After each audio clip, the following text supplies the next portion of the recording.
রাজধানীর কামরাঙ্গীর চরে পূর্বশত্রুতার জের ধরে রকি হত্যা মামলার প্রধান দুই আসামিকে গ্রেফতার করেছে ডিএমপির কামরাঙ্গীর চর থানা পুলিশ। গ্রেফতারকৃতরা হল মোহাম্মদ আবু তালেব মেম্বার ও মোহাম্মদ পলাশ খাঁ।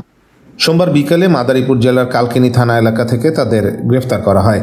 কামরাঙ্গীর চর থানা সূত্রে জানা যায়, গত 23 জুন রাতে কামরাঙ্গীর চর থানাধীন 57 নং ওয়ার্ডের বেরিবাদ এলাকায় রকিকে পূর্বশত্রুতার জের ধরে পরিকল্পিতভাবে গ্রেফতারকৃত আসামি সহ পলাতক আবু বক্কর, দুলাল মিয়া এবং অজ্ঞাতনামা 2-3 জন একত্রিত হয়ে ধারালো চাকু দিয়ে কুপিয়ে গুরুতর জখম করে।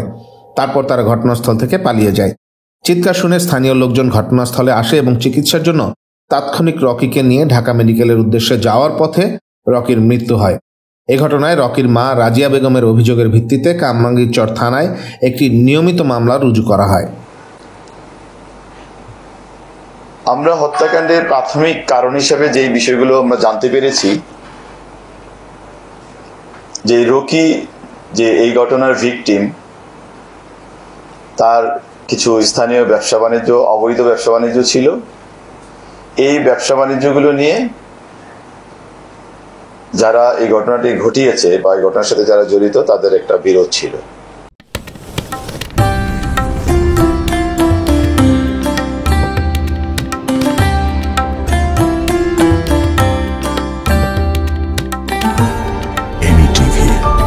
স্বাধীন বাংলার স্বাধীন কণ্ঠ।